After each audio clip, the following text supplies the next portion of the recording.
Dr. Bowersox, thanks so much for joining me here today. You're in Chicago right now, and it sounds like the city's a little bit locked down. I was looking up some of your stats, and you and I have worked together pretty closely for about 6 years now. You were one of my first physicians that I worked with when I started at Comp Health, and it's been an absolute pleasure. You've done about 50 or so assignments with us, and you and I are friends as well. And I often reach out to you with for questions and advice on topics, and you're so generous with your time and your wealth of knowledge. So thanks for joining me here today. I wanted to ask you a couple questions, and the first one I wanted to find out was, I wanted to see if you could tell me a little bit more about how locums fits in with your goals and what you're trying to do, and how it has in the past, how it's been a benefit to you. And then you mentioned that you worked with Johnson & Johnson, and team building was really important to you, and you've carried some of those skills over into locums, and you've been a champion for us and for the hospitals that we've worked with. And I was wondering if you could tell me a little bit more about that and maybe impart some of your knowledge to some of the other physicians that we work with. Sure. I mean, my approach to locums was probably not the typical. I came from completely academic medicine background combined with service in the military. The military paid my way through medical school, so I spent 11 years on active duty, and then the rest of my career with the military and the reserves, including 6 years on active duty after 9/11. So when I left active duty in 2010, it was kind of a new adventure for me because I had just gotten remarried. My wife had been injured in Iraq. I couldn't keep the same 7-day-a-week academic medicine pace. And as you mentioned, I had worked for Ethicon Endosurgery, one of the Johnson & Johnson operating companies. And at times I was on the road over 200 days a year with them. And that just wasn't going to work out. So after a few years of being married and doing basically full-time trauma surgery, I looked to locums as a way to introduce more flexibility into my schedule, which again is how I came across Comp Health. And like you said, it's been great to work with you for the past 6 years and develop a really close relationship. And although I've done a couple other assignments early on with other locum companies, there's no one I'd work with other than Comp Health. It's just not worth it to me. I value quality, integrity so highly, and we're talking about teamwork, and that's something I came to appreciate as my career went on. But one of the things I'm really impressed by Comp Health is what an effective team it is that you have to work together with you, with the client side reps who deal with the hospitals, with the credentialing department, with travel. It all comes together so effectively, and I really like that part. And although when I started my career in surgery, the surgeon was the captain of the ship, that mentality prevailed. Just like in aviation, I was also a flight surgeon and a pilot my entire career. It used to be the pilot was absolutely in command of the aircraft and wouldn't take suggestions oftentimes on how to fly. When the aviation industry in the 90s saw the high rate of crashes and analyzed them and looked, oftentimes it was because people were too afraid to communicate with a domineering pilot. And it's really no different in the operating room. The aviation community introduced a mandatory CRM, cockpit resource management, or crew resource management, where every person in the cockpit or every crew member on the aircraft had a say. It could be overruled, of course, but at least it was a team-based approach. And I found that when I was flying with the Air Force in Iraq and with the Army in Afghanistan and Iraq, that even as the flight surgeon, the doctor on the crew, I had an equal voice to everyone else. And you learn really how to integrate in where your voice, it's not your environment. You don't own that environment like you do when you're standing at the table, and it lets you understand how you can communicate to a multidisciplinary team. I found the same thing when I went to work for Johnson & Johnson in 2001. When I was in the Army, I'd become heavily involved in robotic surgery research. When I came off active duty, I wound up at Stanford Research Institute in Stanford, where we developed the robotic surgical system that was ultimately licensed to Intuitive Surgical. So I had joined Johnson & Johnson because I love the innovation aspects of that and medical device development. And I found there that there were, out of a company of several thousand people, there were maybe 3 physicians. And you go from an environment in healthcare where the physician, particularly the surgeon, is often considered what the system revolves around. And you realize you're just one cog in the machinery to get safe and effective products to market. I was involved in developing clinical trials around the world.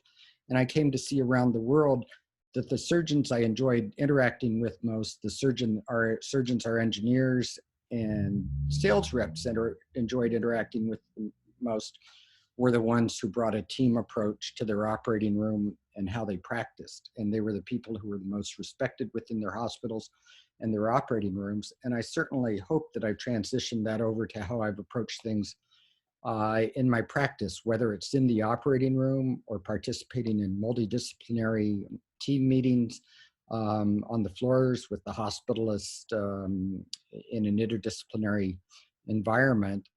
It's really, not only do I think it's benefited patient care, but it's made it so every day it's still very exciting to go into work. That's absolutely amazing. I love what you said. It's very humble, and like you said, very well respected. And you mentioned a bunch of the roles here at CompHealth. You know, we have a physician rep, we have a client side rep, we have business partners that help out with licensing, with credentialing, with payroll, an assignment coordinator, and travel. So it's kind of like that here as well. And a lot of times they look at salespeople as being kind of the point of contact, and you know, we're kind of like the infantry and on the front line. But you know, I agree, internally here at CompHealth, it's so important to work as a team, and just, you know, and not to mention our leaders as well. And they do a great job of being leaders and coaches and not bosses. So I can really appreciate that. And have you noticed a shift as far as other physicians that you work with? Do most physicians that you work with on a locums basis adopt that same method as well, or is it still something that needs to be spread a little bit more, that type of a culture, the team culture that you've adopted? I see it much more effectively overall in hospitalists. I certainly think the surgeons I've worked with who work recurrent locum assignments realized you're not in your home environment. You're really a guest in whatever hospital you're going into, and you're trying to contribute to meet the needs that they have that have led to bringing you on, whether it's replacing someone who's on holiday or gap they have while they recruit another surgeon. I think it's incumbent on someone who goes in for a locum assignment to understand how that hospital and that practice works and how people interact and fit into that process, rather than to bring the process that you've had in your practice environment and hospital in there and say, now I'm here as surgeon, this is the only way I know to practice, and this is the only way I feel safe to practice. I think there's a learning experience there. There's no question that as a surgeon, what you're judged on, the bottom line, it's just like the gunslingers of the Old West. When you're operating in the operating room, people tend to wander in and out when you're a new surgeon at a facility, because they want to make sure you're a safe surgeon, your hands are good, you're effective, your judgment is good.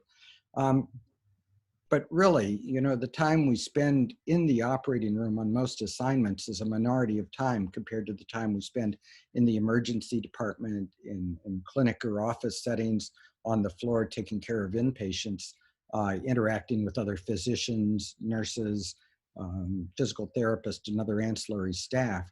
That role really is something that is probably more time consuming. You're judged more by the hospital staff because that's where they see you, not in the operating room.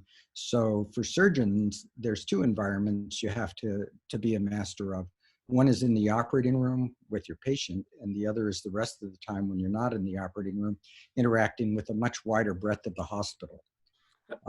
That's absolutely amazing. And you kind of made me think about the trust that you're developing, you know, with the way that you interact and the way that you treat the hospital staff and Comp Health members, it really creates a lot of trust. And not only trust, but they want to come through for you. They're very invested in that. And, I think your demeanor is absolutely just amazing. And you've been just such an amazing partner to work with over the years. And I'm so grateful for that. I don't want to take up too much of your time, but one last question. Are there any other tips that you would give to a new locums or someone just starting to dabble in locums, or maybe any blind spots that they might want to look out for? Anything you'd like to add to what you've already given us so much, but is there anything else you'd like to add? I think one thing, the opportunity the military provided to me, as well as I worked for the U.S. State Department for a year when I was in Iraq, and I was actually detailed to them as an attaché, it's how much politics play a role in both environments. And we know that in healthcare, but sometimes we don't see it around us because it's our environment we're so immersed in. In those other environments, as well as at Johnson & Johnson, less affecting me as a physician than the non-physicians, where I hate to say, and I'm sure you see a bit of this at Comp Health, but there were a lot of corporate politics going on. And you learn that you've got to be aware of those. You can't say, well, I'm just going to ignore politics and do my thing. That doesn't mean, and I guess the other part of that is, I think it's critically important as a locum physician or surgeon not to get involved in local politics, be aware of them. And to me, it's such a peace of mind not having to deal with those hospital politics that every surgeon finds themselves involved in. When you're a locum physician or surgeon, you really don't have to deal with that. You're there to do a specific role. Yet at the same time, you have to be cognizant of the politics and realize what's going on around you, for one reason, so you can be careful not to inadvertently get swept up in picking sides in an ongoing conflict that in fact may have led to you being recruited. In fact, the very first locum assignment I did in 2010, which wasn't through Comp Health, was as a trauma surgeon at Ohio's busiest level and trauma center. I came in there not realizing that the hospital had just fired their 6 trauma surgeons the day before over contract issues. And you can imagine the politics there and how the outside physicians coming in were received. And I think the way that the people who succeeded in that environment did was rise above the politics, focus on doing your job, being a team player, and not get sucked into the background milieu, if you will. And I find that still very important. Yeah, that's amazing advice in almost any environment. But I think one thing that you've demonstrated in this interview is that you're very self-aware and you're intentional about being a team player, about not getting swept up in politics. So I'm going to call it good. You've given some amazing advice. Thank you so much, Dr. Bowersox. Really appreciate your time. Thanks for spending the time, Simon. Anytime.